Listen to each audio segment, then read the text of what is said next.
Mirëmbrëma të dashur miq, mirëmbrëma. Si kujtuat ju që ne do vim pa zhurmë? E po ja e provuam njerë të vim pa zhurmë. E keni apo se keni mendjen tek neve? Më duket se jo. Ndonë se kemi 2 lepurushe këtu në emision. Kemi lepurushe Almën? Jo, nuk je lepurushe. Po çfarë jeti? Topolino. Jemi ushi. Oh, po ne kemi lepurushe Sindin. Apo jo? Përshëndetje, po. Pa afroje një çik Sindin ta shohim si është bërë kjo kaq e bukur. Edhe miushin edhe lepurushin. Ua, sa e bukur! Po nuk është vetëm lepurushe, është edhe pranvera, edhe miushi jon i bukur, i cili na përshëndet me vezët e pashkëve pas. O miush, cila është tema për sot e programit tonë? Pashkët e kemi shkruajtur, e kemi thënë. Po unë doja që ti ta thoje sot, me qënë se ke edhe koshin e vezëve nga pas, dhe lepurushen që do të na e sjelli. Mbrëmje e sëndme i përket festës së pashkëve.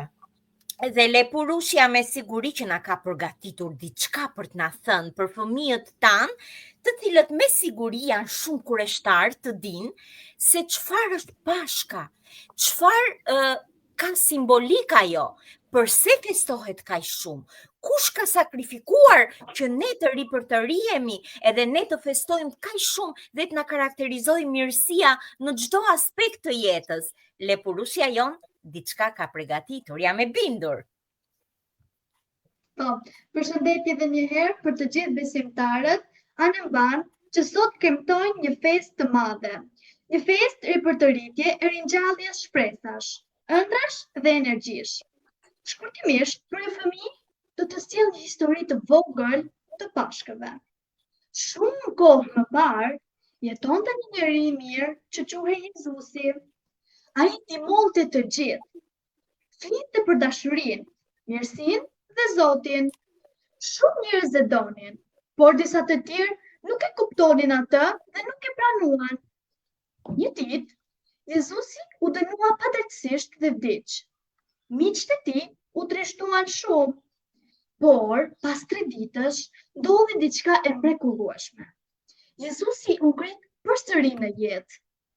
Kjo quhet ringjallja dhe është arsyeja pse festojmë Pashkët. Por çfarë simbolizon Pashka në vetvete? Pse festohet me kaq madhështi? Pashka është festa e shpresës, dashurisë dhe fillimeve të reja. Ajo na kujton që edhe pas ditëve të vështira mund të vijë gëzimi. A ka arsye më të madhe se sa kjo? Më thoni. Ja, pra të dashur dëgjues, edhe emisioni ynë vjen si një shpresë e re për të gjithë fëmijët. Dhe kush shpreson në ëndrat, një ditë ato bëhen realitet, siç ndodhi edhe me mua, që gjeta një dritare arti në këtë emision për të rritur me çdo drejtim. Një nga ritualet e kësaj feste është edhe ngjyrosja e vezëve. Po, pse është përdorur veza si simbol dhe pse ngjyroset, do të pyesni ju të dashur moshatarët e mi. Unë, nga leximet kujtoj që vezat simbolizojnë jetën e re. Të ngjyrosim ato me ngjyra të bukura është një mënyrë për të festuar gjallërinë dhe lumturinë që sjell pranvera dhe Pashka. Pashka, pra është njësoj si pranvera, rigjallërim, ngjyra e ngrohtësisë shpirti. Pashka është një festë familjare. Është festa që i bashkon njerëzit edhe kur janë larg gjeografikisht. Është një kohë për të qenë bashkë me familjen, për të ndarë dashuri dhe për të krijuar dhe për të kujtuar që mirësia dhe dashuria gjithmonë fitojnë. Që familja është dashuria, e nëse do të rendim duke e kërkuar atë, na duhet ta gjejmë e ta rrisim brenda familjes e pastaj ta mbartim me vete. Kudo që shkojmë, për ta shpërndar faren e saj kudo, në mënyrë që bota të bëhet më e bukur edhe me shumë ngjyra e dritë. As erdhi edhe mes nesh Jezusi për të na sjellë këtë dritë? Është detyra e secilit prej nesh ta mbrojmë e ta shtojmë mirësinë e dashurinë për njëri tjetrin, që të jemi kontribues të përmirësimit të botës që po degradon.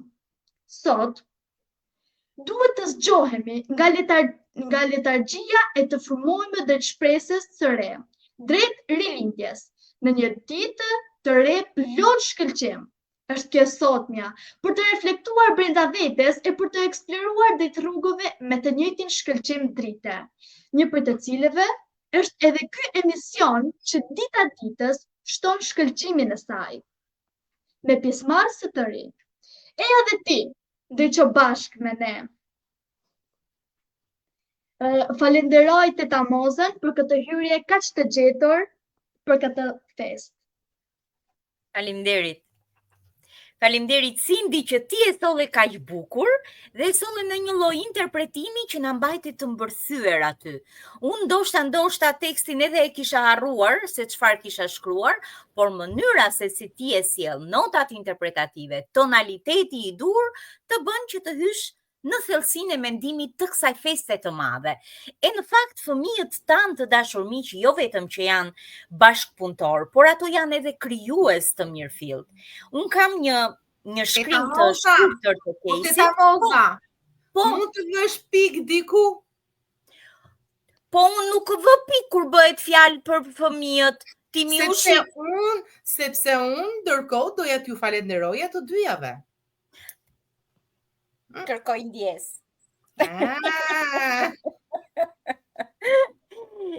Faleminderit. Po, e di, si më ke thënë ti mua që unë jam blet punëtore. Unë s'jam mësuar të më thon faleminderit, vetëm punoj. Unë të them gjithmonë. Dhe emrin blet punëtore unë ta kam vënë. Po, është e vërtet. Falenderoj vërtet ekipin ton të mrekullueshëm me cilin merremi vesh edhe heshtazi, merremi vesh edhe me sy, merremi vesh edhe me mesazhe të tilla kaq njerëzore, sepse në fundit kjo fest sot pikërisht këtë ka, të përcjell mirësinë dhe dritën e shpirtit dhe ripërtëritjen. Dhe ne në këtë emision e filluam me fëmijë dhe unë ndaj ndërhyra në fakt që të mos harroja dhe të sillja një krijim të Kesit që më ka lënë porosi, e ka krijuar vetë enka sot për emisionin ton dhe për këtë fest. Dhe është ndjesi që shpirtin ngroh. Kesit i pëlqen shpesh të shkruaj në gegnisht, dhe kjo poezi për Pashkën do të vi pikërisht në gjuhën e fortë, në gegnishten, e cila tingëllon kaq bukur në gojën e gegve, por megjithatë unë do përpiqem që ta sjell sipas shpirtit të Kesit. Sot është një ditë e madhe. Një ditë ku drita terrin e munde, ku jeta fiton mbi vdekjen, e ku dashnia i dhënimin e zbut. Sot është një ditë ku feston gjithë njerëzia, ku çdo zemër mbushet me gëzim. Magjia e kësaj feste nuk qëndron tek trueza apo tek një vezë ngjyrosur me bojë. Magjia e kësaj feste qëndron tek esenca dhe ndjesinë që dhuron askush s'mund ta largojë. Faleminderit Kesit, ishte një poezi prozaike në fakt dhe e falenderoj për thellësinë e mendimit dhe njëkohësisht faktit që edhe pse nuk është me prezencën e saj fizike, ka sjell krijimin për ta përcjell tek ju.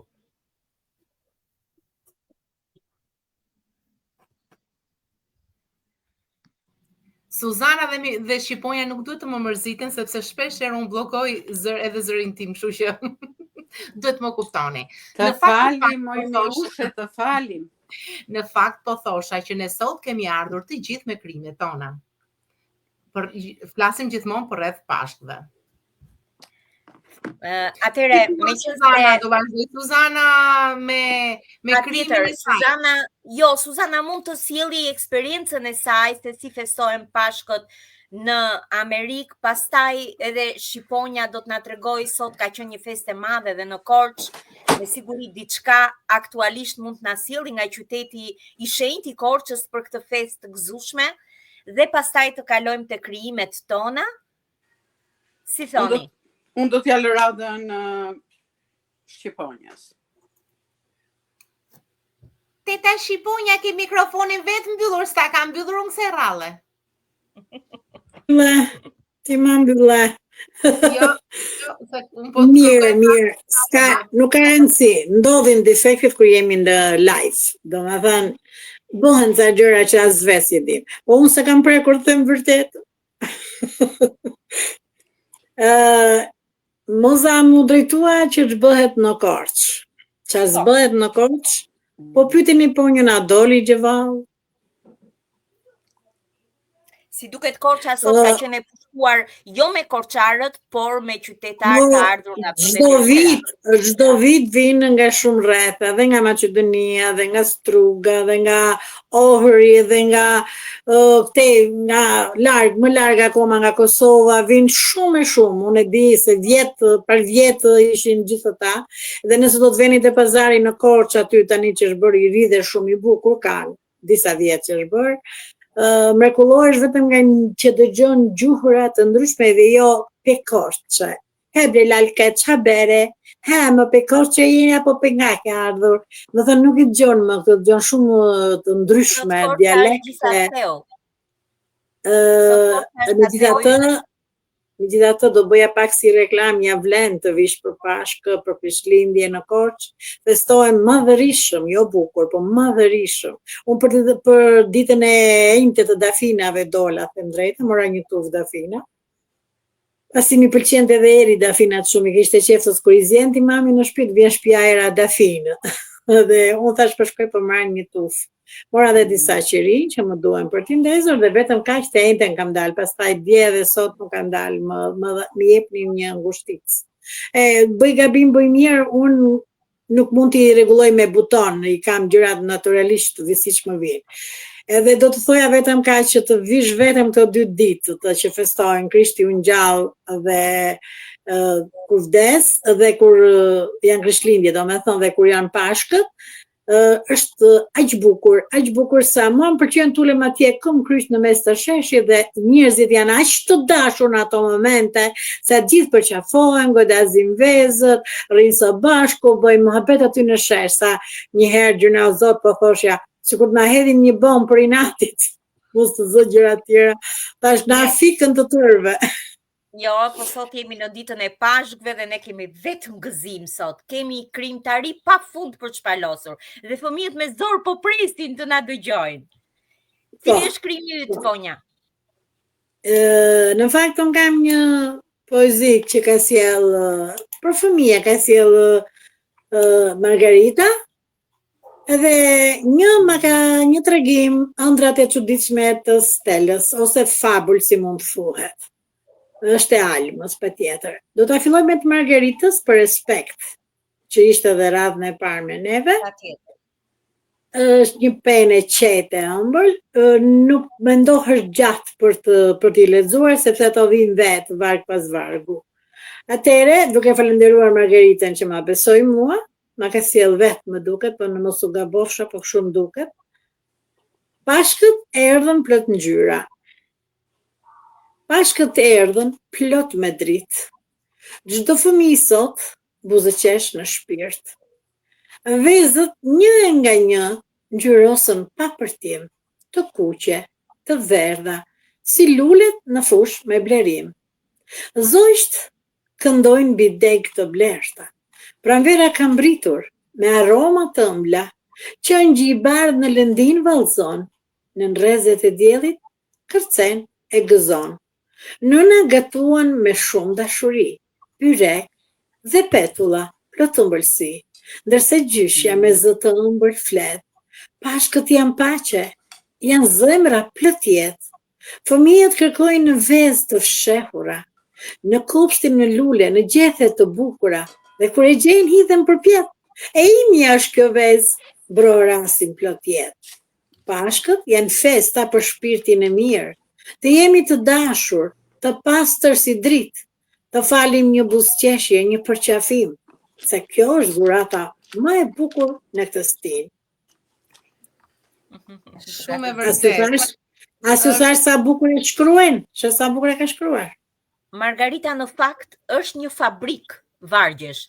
Ajo i prodhon dita ditës dhe sot më thot, nëse do t'ju duhet, merreni dhe këtë.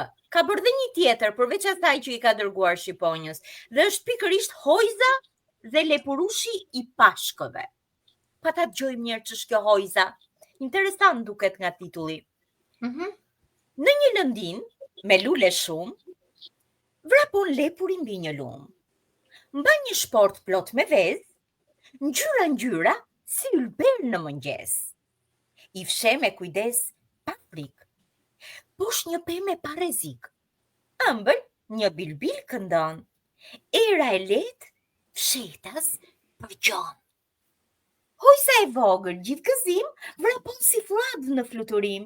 Gjen një vezë të kuqe flak. Faleminderit thot, o lepurushi art.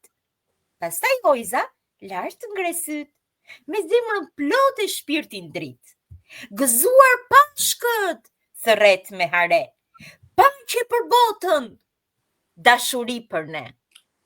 Faleminderit Margarita, shumë faleminderit, shumë signifikative. Faleminderit të dy. Faleminderit Miushi Toto, faleminderit shumë. E në fakt ne kemi Moza vetëm një sekond, harrova t'i them Suzanës faleminderit që më la radhën. Nuk ka problem. Suzana do të kaloja në fakt tani. Ti e di ku e ke vendin. Jo, vendin e kemi një të tërë. Jemi një soj, të vejgjele të drejt. Po kemi dhe ato. Unë në fakt kur e drejtoj nuk kam parasysh fare radhën. Kam parasysh as moshën, jo. Vajtje larmishmërinë as moshën. Jo, nuk e themi për respekt, nuk po e them për moshë. Ne respektojmë njëra tjetrën. Kam qenë ai na mban respekti. Ne duhet të respektojmë njëra tjetrën. Ne jemi modeli që transmetojmë tek fëmijët normat edhe rregullat e shoqërisë. Bravo. Suzi, ti do të na tregosh pak se si janë festuar sot Pashkët atje, apo si do të fillojnë, se sa ka filluar këtu festimi i Pashkëve, se jemi 6 orë në fakt, kuptohet që ka filluar më përpara që të premten me ato rritet fetare. Por them që sot festimi i ushqimeve, i vezëve, ngjyra është sot. Dhe gjithë shijimeve të shijshme. Së pari, në fakt, duhet t'ju përcjell një urim nga shkrimtarja e dashur për fëmijë Monda Hamitaj. E kam takuar dje në një takim që ishim dhe ishte shumë kënaqësi që e takova nga afër, e kisha dëgjuar nëpërmjet këtij emisionit ton të mrekullueshëm për Monda Hamitaj. Dhe ishte kënaqësi të flisja me të nga afër. Dhe më tha, ajo padyshim që e di për emisionin ton, por ndërkohë kam një libër të Mondës që po e kërkoj këtu dhe e kemi sjell dhe në emisionin ton Mondën disa herë. Po pikërisht dhe më tha që t'ju përcjell urimin prej saj dhe ju uron gjithë të mirat, të gjithë panelit të mrekullueshëm. Faleminderit. Të gëzuar Pashkët. Ashtu siç e thanë të gjithë ju, për gjithë besimtarët kudo që janë. Tani festimi i Pashkëve në Amerikë, ose si i thonë këtu Easter. Me 21 prill, besimtarë të shumë të krishterë festojnë Pashkët, ditën më të rëndësishme të kalendarit kristian. Festa e Pashkës përkujton ringjalljen e Jezus Krishtit. Për të krishterët, Jezusi u ngrit nga vari ditën e tretë pas kryqëzimit, rreth 2000 vite më parë. Në disa kishra, besimtarët rinzgjuar deri në mesnatë për të pritur ditën e re me lindjen e diellit dhe për të reflektuar mbi domethënien e ringjalljes. Në kishra, domethënë kapitale, në Washington DC organizon meshën e Pashkës në qendrën e Lincoln Memorial quhet të kryeqytetit amerikan. Dhe gjithashtu në mesazhin e urimit për Pashkët, president Trump e përshkon këtë festë si një ditë të shenjtë nderimi dhe lutjesh. Faleminderit Suzi. Këto ishin disa, nuk doja të marko më shumë. Por unë di që ti, Suzana, na ke përgatitur edhe një tregim sot për emisionin, apo jo? Po e kam përgatitur një tregim edhe, si thua, i shkurtër është tregimi, dhe po të doni e them edhe më vonë, ndoshta po. Jo, s'ka gjë. Ne kemi kënaqësi të dëgjojmë. Kur të duash ti Suzi? Nëse do që ta bësh në një moment më të vonë, po edhe tani je në rregull. Atëherë po vazhdoj, gjithsesi. Vezët e kuqe. Bora faqe kuqe, mezi prej të vinë Pashkët për të ngjyrosur vezët ngjyra, por më shumë i pëlqen të ngjyrosi vezët e kuqe. Pashkët po afrojnë dhe Bora i thot gjyshes: "Nëna moj, as më thua, pse ngjyrosin vezët me ngjyrë të kuqe?" Gjyshe Mara i shpjegon nga dal Borës: "Vezët me ngjyrë të kuqe janë simbol i jetës, i ringjalljes së Krishtit." Bora përplas duart nga kënaqësia dhe mezi prej të ngjyrosi bashkë me gjyshe Marën vezët e kuqe. Çdo vit, Bora dhe gjyshe Mara zjen vezë dhe ngjyrosin ngjyra, por kuptohet që Borës i pëlqen të ngjyrosi vezët me ngjyrë të kuqe. Pashtu dhe mami Moza dhe babi Kimi përgatisin ushqime të tjera të shijshme çdo vit për të festuar Pashkët. Në shtëpinë e tyre çdo vit vinë për vizitë afërmit, komshinj për të festuar së bashku Pashkët. Pashtu për të shijuar ushqimet e përgatitura me shije. Ky është tregimi, të dashur fëmijë, dhe kush më dëgjon në këtë momente. Të falenderojmë, Suzana. Faleminderit Suzi. Shumë këndshëm na erdhi. Informacionet janë gjithmonë të dobishme dhe kur vinë dhe përmes tregimeve janë akoma edhe më ngulice në memorien e fëmijëve, të cilët mësojnë përmes krijimtarive. Unë kam edhe disa video këtu. E di, atë do të thoja Miushi, Toto. Unë do të thoja, mund të na gëzosh me një video tani? Po nuk më pëlqen mua thosh Miushi, unë do të thosh Miushe. Miushe. Miushe. Ajde pra. Atëherë po vëm kesin në Kserallë, në videon e saj. Dhe që është krijimi i Dashur miq, përshëndetje panelistëve, përshëndetje dhe atyre që janë në dëgjim. Sot në këtë ditë të veçantë, unë kam zgjedhur të vi me një poezi e cila është shkruar nga Teta Alma Mehmeti, që titullohet Ah ky shiu faqeziu. Pse shiu sot filloi me rëmbim? Në ditën e Pashkëve, ngjyra plot.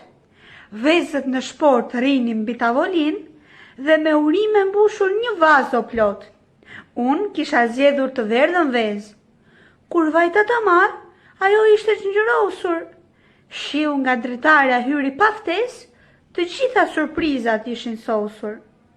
Mami buzëqeshi dhe unë u çudita, me lapsa plot ngjyra në vezë më ktheu.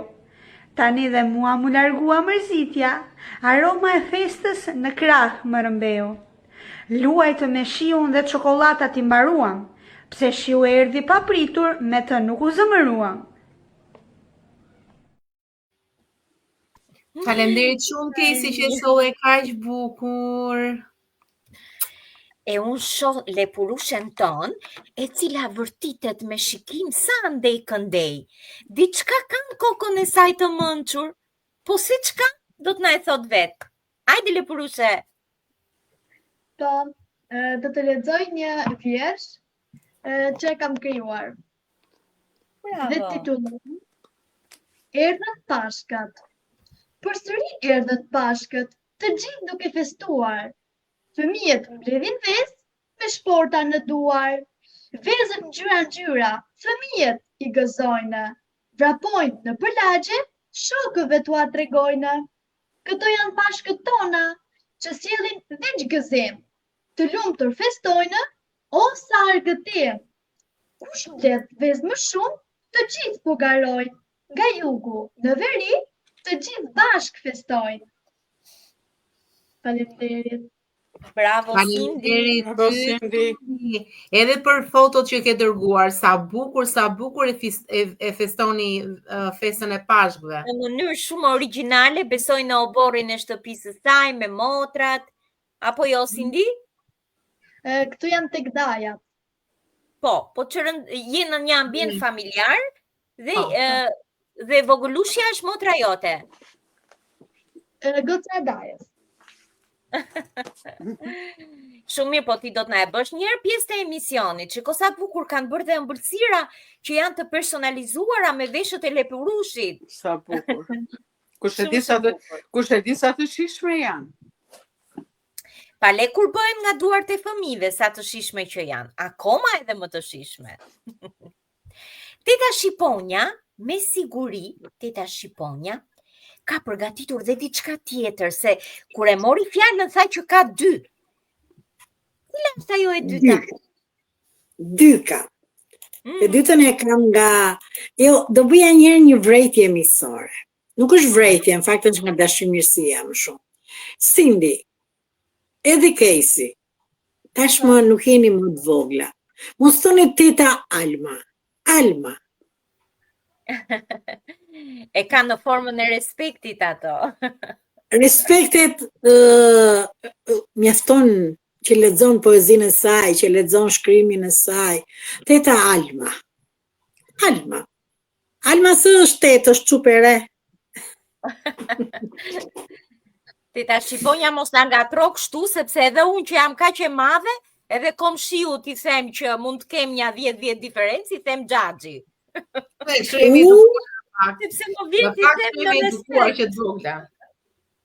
Jo, në fakt është pjesë e edukatës për te shakasë, po kur e dëgjova nga Casey teta Alma, kur lexojmë diçka, nuk është nevojë të vendoset në bazë të rregullave, themun, kur e citon diçka, nuk i thuhet e teta Alma Mehmeti, po një pjesës nga Alma Mehmeti. Më thënë është tingëllon më bukur. Nëse unë gjithmonë vrejtje bëj që nga vjerë e keqe. Ika. Je dhe gjyshe këtu, nuk je vjerë. Gjyshe keqe. Më falë, kalova nga nuset, nga trova derë. Në këtë rast i more me të mira nuset ti. Nuk ishe dalë vjerë keqe. Jo, se u trëmben, s'kam në ideal tash i për të martuar, po trëmben në një kohë, kush e di. Ëndrat e çuditshme e Stelës. Shkruar nga Alma Mehmeti, si gjithmonë, po afroheshin Pashkët. Dhe dyqanet ishin mbushur plot me çokoladata në forma të ndryshme, kafshësh dhe lodra prej pellushi. 2 vajzat e mia, për fat të mirë, që të mos ziheshin, kishin pëlqime të ndryshme. Vajza e madhe quhet Melisa dhe pëlqen qingjat, ndërsa e vogla quhet Stella dhe pëlqen lepurushat. Madje kur ishin të vogla, u kisha bler 2 lepuj të vejër që ishin të butë si mëndafsh. Kthehemi nga supermarketi me lojrat e tyre të preferuara. Sarës i kisha bler një qinj prej çokolate të cilën e hapën dhe nisën ta hanin me njëherë. Ndërsa Stelës i kisha bler një lepurush prej pellushi me një shportë të madhe plot çokolata në formën e vezëve. Ajo u gëzua dhe u fut në dhomën e saj. Dreka ishte gati dhe unë vajta në dhomën e saj për të thirrur të hanim. Unë ndala pas derës dhe të dëgjoja. Stella po debatonte me lepurushin. Ai ishte i mërzitur dhe pse në shport i kishin vënë vezë dhe nuk i kishin vënë karrota. Unë kam uri, tha lepuri. O, lepurus pa e marë, i tha Stella. Çokoladat i kanë vënë për mua, jo për ty. Lepurushi u mërzita akoma dhe më shumë. E po unë çfarë do të ha, ja kthena i me veshët për pjetë. Do t'i them mami të blej karota për ty, i tha ajo. Stella, eja të hash, i thret mami e saj. Ajo doli me një çokoladë në dorë, që mami e rëmbeu duke i thënë me zot të bukur. Mbas buke, Stella. Stella hëngri drejt me nxitim, shkoi në frigorifer, mori disa karota të vogla dhe u kthye në dhomë. Sa herë që i rëmbente një vezë, ja zvonconte me një karrotë dhe priste që lepurushi ta hante. Por ato ishin gjithmonë aty. Sa i na çiki që nga ky lepurushi, mendoi ajo. Stella, Stella, zgjo, mëngjesi është gati, u dëgjua zëri mamas së saj. Ajo fërkoi syt, ktheu kokën nga lepurushi që rinte mbi komodinën e saj, me shportën plot me vezë. E mori në duar, ai ishte i bukur dhe karota nuk kërkoi. Ngado që shkonte Stella, e mbante me vete dhe e dini çfarë emri që i vuri? Lepurushi Pashkës. Kaq. Faleminderit Shqiponja. Faleminderit. Mua më pëlqeu shumë, po në fakt Alma i mbyll bukur, i nis me mami vet, pastaj çovi te një mami tjetër aty. U dëgjua zëri mamas së saj thotë.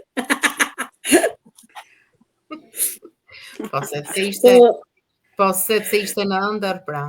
Në ëndër kuptohet, derisa donte të jepte karrota, e megjithatë mua më pëlqevi shumë. E megjithatë luaj në rolin e autorit, kështu që ti quhesh në rolin e autorit.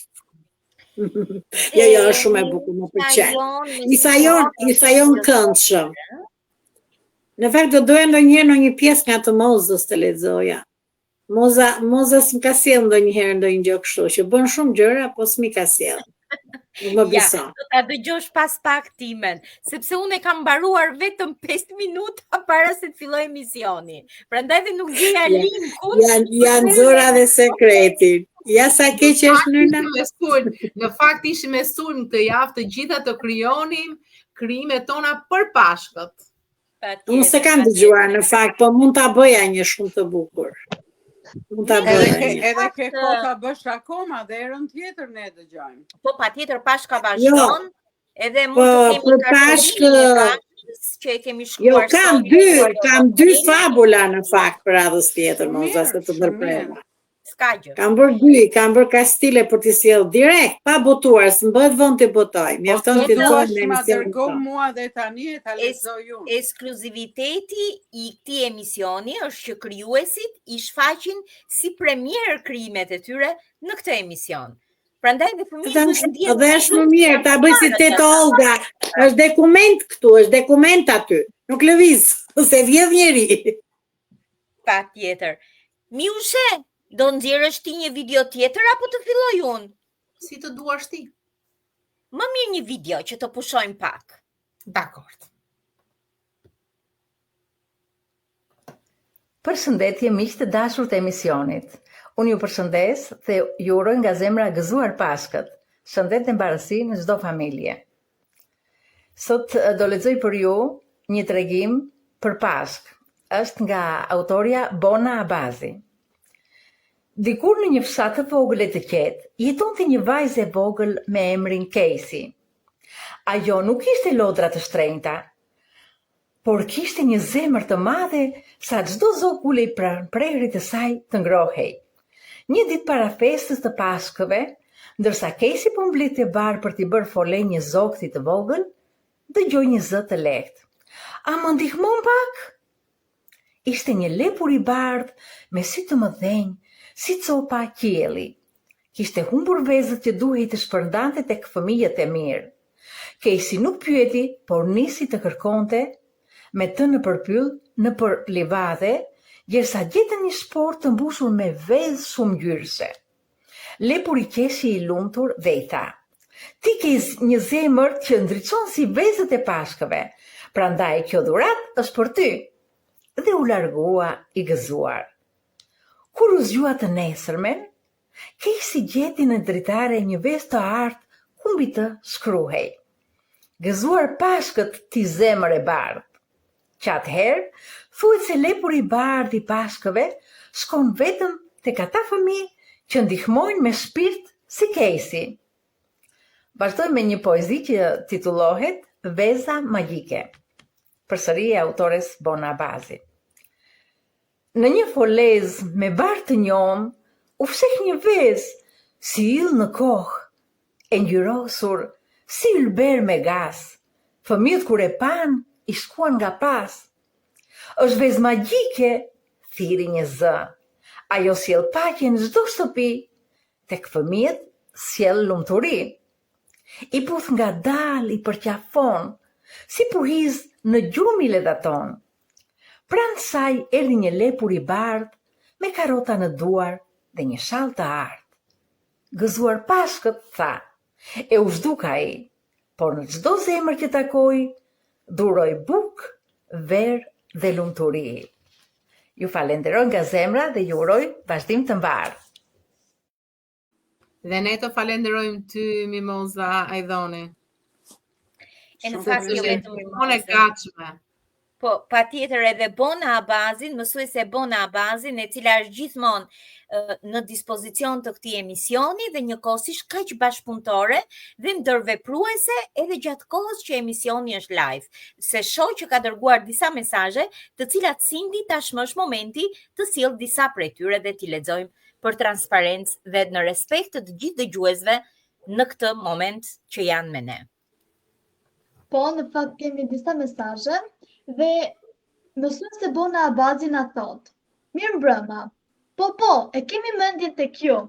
Mirë se na erdhët në Purushe, Miushe, Kalamaja dhe festa e bukur e Pashkës. Ju uroj suksese të gjithëve dhe në veçanti fëmijëve. Gëzuar Pashkët, paqe, dashuri, e lumturi paqet gjithmonë. Urime. Faleminderit mësuese Bona dhe të uroj gëzuar Pashkët dhe ty. Agim Zeka, urime dhe suksese për emisionin. Faleminderit. Esmeralda Përleka, mami im, thot: Mirëmbrëma, ju uroj të gjithëve gëzuar Pashkët. Paqe dhe harmoni në familjet tuaja. Faleminderit dhe gëzuar. Mësuese Bona përsëri na thot: Sa bukur të gjitha krijimet. Cindy, mrekulli me atë foto, me atë pamje. Urime. Faleminderit mësuese Bona. Hidayet Gjelo, emision të mbar mikët e mia e gëzuar Pashkët. Shëndet e mbarësi në familje. Faleminderit dhe të urojmë gëzuar Pashkët. Hajdar Akos, mirëmbrëma, programe të mira, ju përgëzoj ju dhe mikun tuaj. Faleminderit. Faleminderit Cindy që i solle mesazhet dhe njëkohësisht të gjithë dëgjuesve tanë të cilët janë kaq të dashur dhe miqësor, ndonse janë në momente duke festuar, ndoshta si janë ngritur ende nga tavolinat e trokollimës së gotave të tyre për të uruar njëri tjetrin këtë festë të paqt. Ne i falenderojmë që na kanë dedikuar kohë nga e tyria dashuri. Dhe unë dua tashmë të sjell një përrallës e cila sapo ka dalë nga folea e shpirtit tim. Për ju të dashur miq, për ju të vëzhlit e mi, po pse jo edhe për të rriturit që shoqërojnë fëmijët e tyre. Dhe është pikërisht Lepurushi Lilo dhe Shtërgani i Pashkës. Po kush është Shtërgani i Pashkës? Ju do ta keni pastaj shpjegimin në përrallë, por paraprakisht nëse kemi të vegjël në dëgjim, po tregoj që ai është një zog i vogël, një zog i cili vjen nga ylli i Pashkës dhe është fat jashtëzakonshëm nëse ti arrin në jetën tënde ta hasësh një herë, pasi ai të jep një lloj mirësie dhe fati, të cilën ju do ta ndiqni edhe në përrallë. Le ta ndjekim. Thellë në një fshat malor, na jetonte një çift të moshuarish. Fëmijët e tyre kishin emigruar prej kohësh dhe ata kishin mbetur të vetëm në shtëpi. Në një shtëpi që ngjante një kërpudhe gjigande në mes të një pylli të madh. Ishte e vogël, por ishte edhe shumë e bukur, pasi shtrihej në zemër të pyllit, ku dielli luante gjithmonë ku kafshetas përmes degëve të pemëve, dhe lulet gjelbëronin gjithmonë, edhe pse binte shi. Edhe pse e vjetër, ajo shndriste në rrezet e diellit, ndërsa muret e saj të bardha dhe të rrumbullakta të bënin të ndieshe si në një shtëpi për rallash. Nga oxhaku i saj dilte çdo herë një tymi lehtë i bardh me aromën e bukës të sapo pjekur. Brenda saj jetonin gjyshveri dhe nëna Drita, që duket sikur ishin të fortë si vetë pemët e atij pylli. Gjyshi kujdesej për pemët e oborrit, por edhe për pemët e pyllit, ndërsa nëna Drita gatuante reçelra të ndryshme nga gjithë frutat e pyllit që i mblidhte aty rrotull. Çdo cep i shtëpisë ishte një histori. Diku ishte një raft me librat e fëmirisë së fëmijëve të tyre, që tashmë ishin rritur dhe ishin bërë vetë prindër.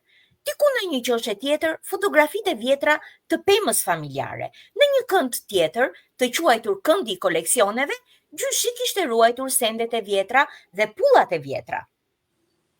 Sa po hyje, hapje portën e rrumbullakët, ora përballë saj të ftonte brenda me tik-tak magjik. Mirë se erdhe, Ormi. Në mëngjes ajo fliste. Zgjohuni, është ora të thuri mondrat e një dite të re. Në mesditë ajo thoshte, është koha për të ëmbëlsuar me një lugë mjalt. Pas dreke, ajo thoshte, ç'të bëri të lumtur sot, bëje prap nesër, ndërsa në darkë ju përshpëriste lehtë. Flini të lirshëm o shpirtra të ëmbël, yjet po ju ruajnë. Nëna Drita i përgjigjej me një buzëqeshje, ndërsa gjyshveri i përgjigjej. Po, do na ndroni ndonjëherë këto refrenet apo gjithmonë këto do të na thoni? E kështu qeshnin të dy dhe flinin të qetë. Lilo ishte një lepurush i vogël, i cili ishte mik sekret me niprit dhe mbesat e dy të moshuarve, që jetonin në këtë shtëpi magjike. Ai kishte vesh të dëgjonte tinguj shumë të largët. Madje, ai ndjente edhe tërmetet. Kështu kishte ndihmuar një herë dy të moshuarit e vetmuar. Mbase kjo ishte dhe arsyeja që ai kishte zgjedhur të jetonte me ta.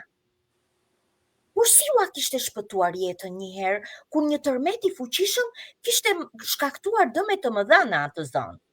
Ai ishte futur në shtrat dhe i kishte gërvishtur aq shumë sa ata të ngriheshin. Por ata ishin shumë miqësor me të dhe e kishin zbutur. Atëre lepurushi i friksuar që tërmeti do t'i zinte brenda, atëre ishte ngritur me vrik dhe kishte thyer saksitë e oborrit. Dhe ata ishin ngritur dhe kështu kishin shpëtuar nga tërmeti. Më pas, ai ishte fshehur në një gomush aty pranë dhe dilte vetëm natën. Ai kishte një aftësi të tillë që jo vetëm dëgjonte, por kishte edhe një zemër të madhe, të mbushur me një energji pozitive, që ja transmetonte sidomos njerëzve të vetmuar, siç ishin dhe dy të moshuarit, dhe ju largonte trishtimin. Lepurushi Lilo ishte dita e Pashkës dhe i kishte vënë vetes një qëllim: të gjente vezët e ndritshme që sillte në këtë periudhë zogu i artë. Ato vezë ishin të mbushura me një ndjesi të rrallë, rigjeneruese, me fuqi të pashtershme, që shumë fishoheshin nëse merrje një prej tyre. Lilo ishte i bindur që miqtë e tij të moshuarit e meritonin një vezë të tillë. Ndaj ju lut shqiponjës ta ndihmonte me kusht që t'i siguronte asaj ushqim. Pasi ajo mund ta merrte në fluturim dhe të shkonte në pemën më të lartë, ku zogu i artë do t'i fshihte vezët magjike. E kështu i propozoi shqiponjës. Pas disa ditësh ajo pranoi dhe i tha: "Ka ardhur momenti të më ndihmosh. Më merr në një fluturim të më ngjisësh te pema e lartë e pyllit, atje ku zogu i artë i ka fshehur vezët e ndritshme." Ajo pranoi menjëherë, por në kokë kishte një qëllim të errët. Cili ishte qëllimi i saj?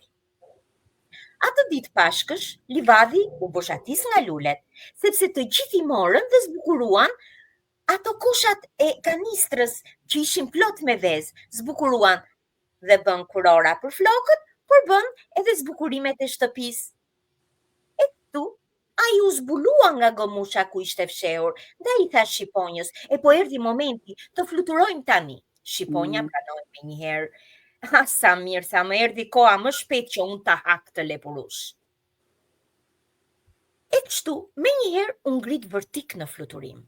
por nga ngazëllimi i madh dhe nga mendja e keqe që kishte në kokë për t'i bërë keq këtij lepurushi me zemër të artë, u përplas tek një pemë dhe sqepi ju ngul aty dhe mbeti me një dhimbje të madhe mbështetur në këtë pemë. Lepurushi i erdhi shumë keq, por ai nuk pësoi fatin e shqiponjës, ra në një kosh, ra në një fole të butë, mbi ca vezë dhe mbi ca pupla të arta. Pa që nuk ishte njëri aty, ndaj ju lut një bufi që kishte komshi që ta ndihmonte shqiponjën. O buf, a më ndihmon pak ta ndihmojmë shqiponjën? Shikoj sa shumë dhimbje që ka. Po çfarë thua o Lilo? Ajo mori dënimin e merituar. Po pse thua ashtu o buf? Po ti je kaq naiv more Lilo. Ajo donte të hante. E ke gabim. Gjithsesi unë do të pres këtu shpendin që e ka këtë folen, mbase më ndihmon ai. Edhe shikonte shqiponjën me dhimbje. Dhe ja, më në fund, një zog i vogël me krah të artë dhe me sy të mëdhenj bërriti. Ishte shumë i vogël, por ishte shumë i shpejt. Ai ishte jo një zog i thjesht. Kush e shikonte, ishte me shumë fat. Sepse atë e sillte Zana ose ylli i pashkëve. Ai ishte shtergani i pashkëve ose zogu i artë. U afrua te Lilo, i buzëqeshi dhe i tha: "Ç'bën këtu, more mik?" O zog i bukur, a më ndihmon të ndihmojmë shqiponjën e shkret?" "Dhe guxon të më kërkosh ndihmë," ju përgjigj ai. "Ti më ke zaptuar folen për të më vjedhur vezët e ndritshme dhe më kërkon ndihmë?" "Po çfarë janë këto? Unë nuk e di çfarë janë," ju përgjigj Lilo, pa e ditur se ishin pikërisht vezët që po kërkonte. "E po mos bëj sikur s'di gjë, ti për këto ke ardhur deri këtu, zgjidhe merr. Do të ndihmosh veten, shqiponjën apo gjyshërit?" "Se vetëm një vezë ka?" "Po," ju përgjigj shtergani. "E po, me që kam vetëm një vezë, unë po ndihmoj shqiponjën që është në rrezik. Le ta shpëtoj atë." Do të thoje të njëjtën gjë nëse ti do të mësoje se ajo do të hante mori gjor. Si do ta shpëtosh ti pastaj?" Lilo u tremb, por më pas ju përgjigj: "Po, pse unë duhet? Ti lë vend hakmarrjes dhe likësisë në shpirt, duke rënduar ndërgjegjen time edhe duke rrezikuar të bëhem e lik si ajo. Unë ndërkohë kam një aftësi shumë të madhe që t'ju heq trishtimin njerëzve të vetmuar, pastaj mua do të më iki kjo aftësi. Jo, nuk dua të mendoj ashtu. Dhe ti do ta shpëtosh, po dua ta shpëtoj." Në rregull, me që është kështu, merr vezën më të madhe, brenda së cilës ke jo një, por disa mundësi që janë të ri për të ritshme. Përdori si di ti dhe ku duhet. Mirësia jote bën pjesë në botën time. Sapo Lilo e hapi vezën, shqiponja u lirua dhe fluturoi e lirë. Ju afrua pranë Lilos dhe i kërkoi falje. Më pas e mori në kurriz dhe i bëri një shëtitje të gjatë. Pastaj e çoi në shtëpinë e gjyshërve. Ata nuk ishin në shtëpi sepse ju ishte prishur nga tërmeti, por po festonin jashtë në oborrin e tyre. Lilo menjëherë hapi vezën dhe shtëpia e vogël u transformua në një shtëpi të madhe. Të gjithë u habitën. Ai ju bashkua fëmijëve dhe më pas ndërtoi dhe një ndërtesë të vogël për veten e tij që të vazhdonte t'ju falte, t'ju largonte vetmin të moshuarve dhe t'ju falte nga mirësia e tij. Mirësia u shumë fishua, bolloku ul këmbkryq pranë tyre dhe ndërkohë që ishte pashka më e paqt, më e rrallë dhe më e paharruar, sepse mirësia e lepurushit Lilo u shumë fishua nga fati dhe mirësia që takoi dhe shterganin. Dhe shtergani është gjithmonë pranë njerëzve të cilët mirësinë e kanë parim në jetë. Kjo ishte përralla paksa e gjatë, por Moza të lumt. Faleminderit Moza. Faleminderit. Ishte një përrallë sa për të rritur, aq edhe për fëmijë. Uroj t'ju ketë pëlqyer.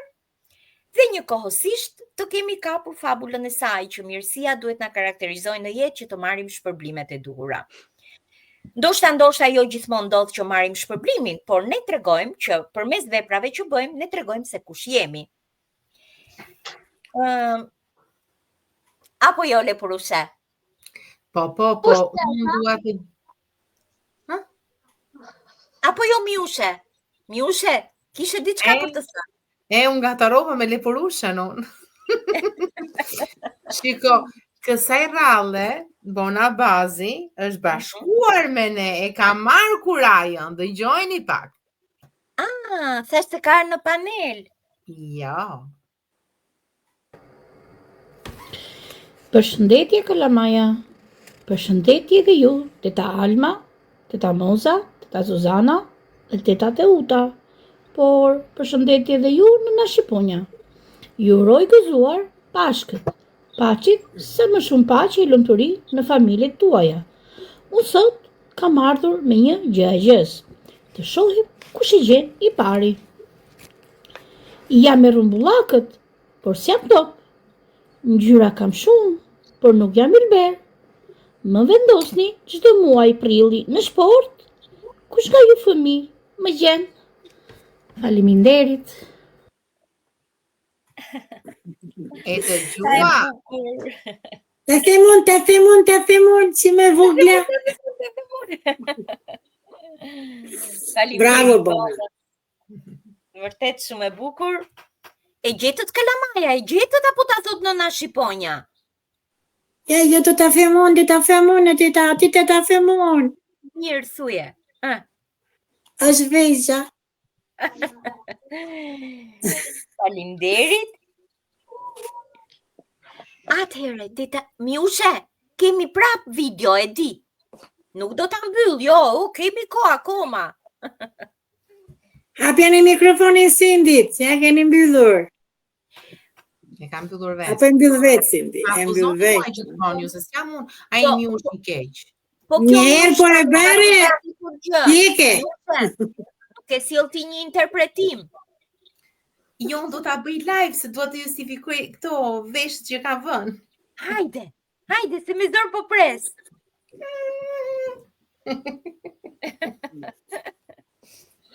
Okej. Prit pak t'i bëj, ta zmadhoj pak veten time unë njerë në kaq që dalë. Topolino feston Pashkët. Unë, Topolino, një shtëpi kërkova. Me vezën e Pashkëve, aty e ndërtova. Dhe futa brënda miq edhe shoqe, dikush solli pak djath, dhe dikush solli ca qofte. Rrethuar me vezë, qingja lepurush, rinin tavolinës, jo fshehur në kërmush. I dhash një qofte, s'më falenderoj, unë nga inati brapshja kërkoj. U kënaqja qofte në hëngra vet, se mua çokolatat, stomaku nuk mi tret. Luajtë me kafshët përballë në një xhak, ai shkëlqente dhe pse s'kishte flak. Kafshët edhe vezët, mbuluar plot shkëlqim, dita e Pashkëve kishte veç gëzim. Pasi hëngrëm dhe luajtëm, në këtë shtëpi vrapuam të gjejmë një park lojrash të ri. Po unë Topolinoja, jam i mirë, nuk u futa në dollap të bëja trazir, se pastaj do t'i hidhin të gjitha poshtë, dhe mua do më varri në ndonjë gosht. Unë me të gjithë jam i mirë, për kokë. Nëse nuk besoni, pyesni ndonjë shok. Tani po largohem, Pashkët gëzuar. Kur festoni ju, edhe ne kemi plot për të festuar. Ta Miushe bukur që je, nuk je vetëm e bukur, po je dhe e mençur. Më duaj, Moza, me qenë se kisha veshët, më duaj se s'bën një poezi për Miushën, kështu që. Po kjo është veçantia e emisionit.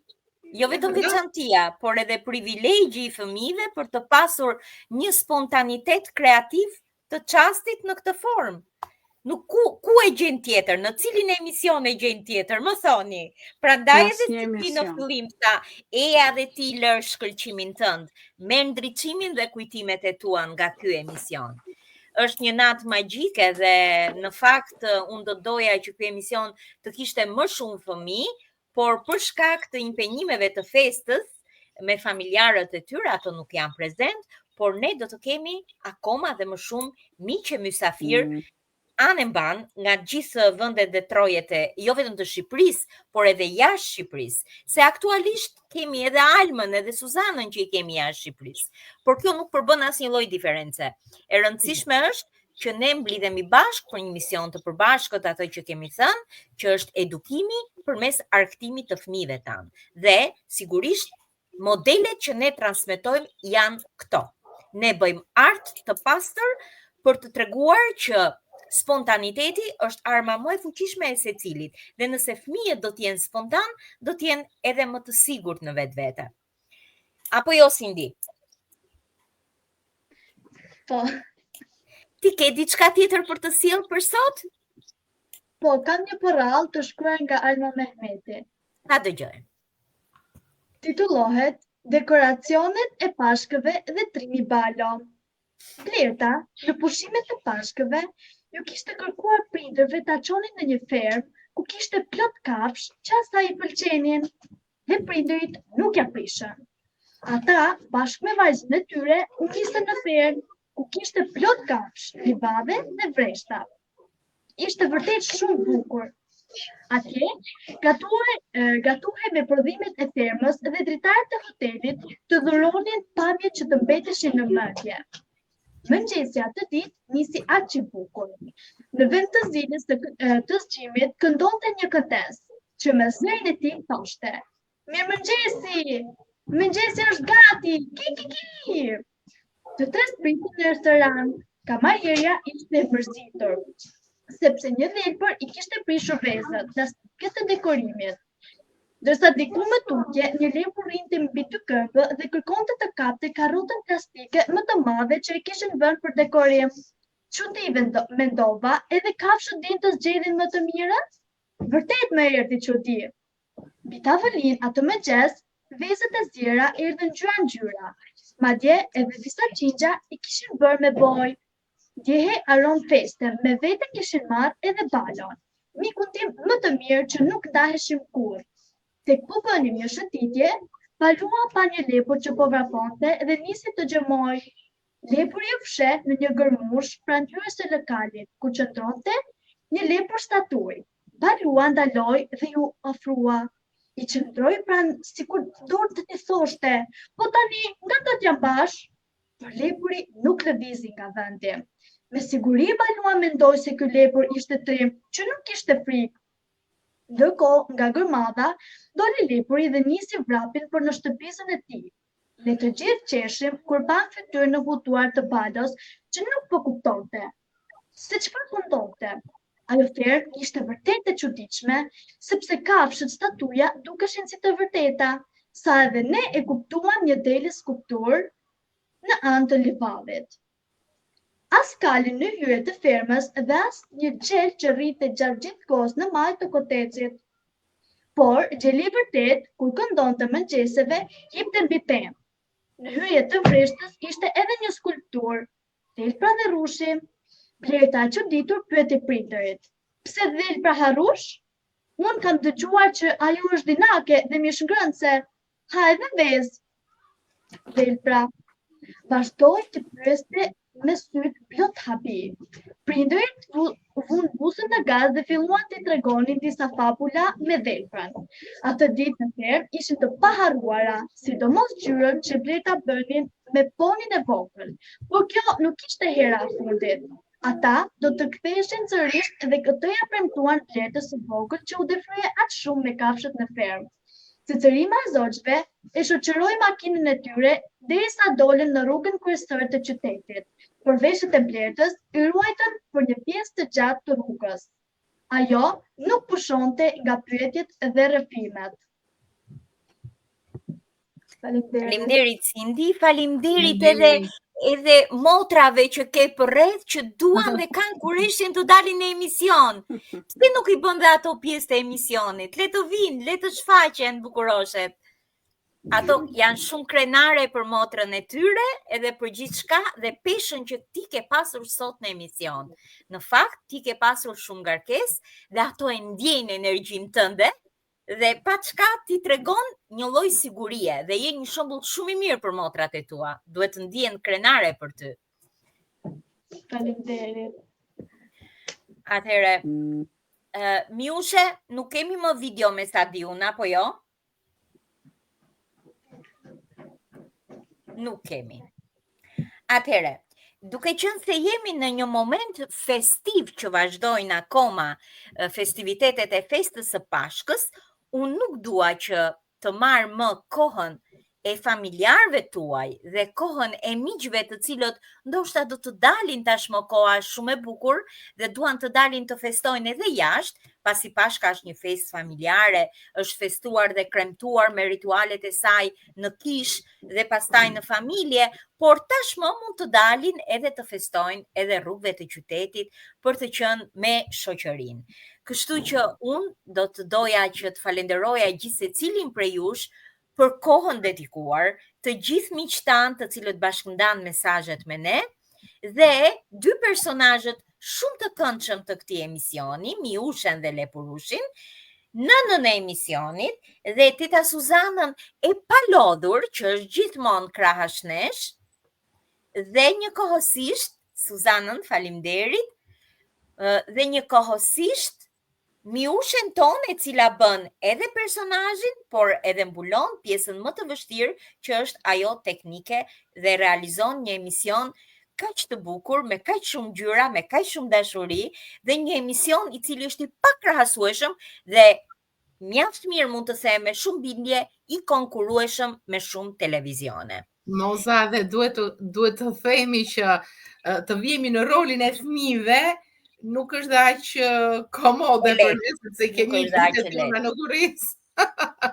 Nuk është dhe aq e lehtë, por unë jam e bindur që ne të rriturit na mirë kuptojnë dhe na vlerësojnë për këtë lloj sakrifice që bëjmë për të përshtatur dhe për të gjetur gjuhën e fëmijëve dhe për t'i argëtuar ata njëkohësisht. Atëherë, mua s'më mbetet gjë tjetër veç të uroj gjithë secilin nga ju dhe familjet tuaja gëzuar Pashkët dhe pas sjell ajo mirësinë dhe ndriçimin e zogut të artë të shtrëganit të Pashkëve të prallësime për të qenë fatsjellës në çdo derë që ka trokitur dhe në çdo zemër që është hapur për ta pritur mirësinë e kësaj feste të madhe. Atëherë, natën e mirë dhe gëzuar të gjithëve. Natën e mirë, gëzuar. Natën e mirë.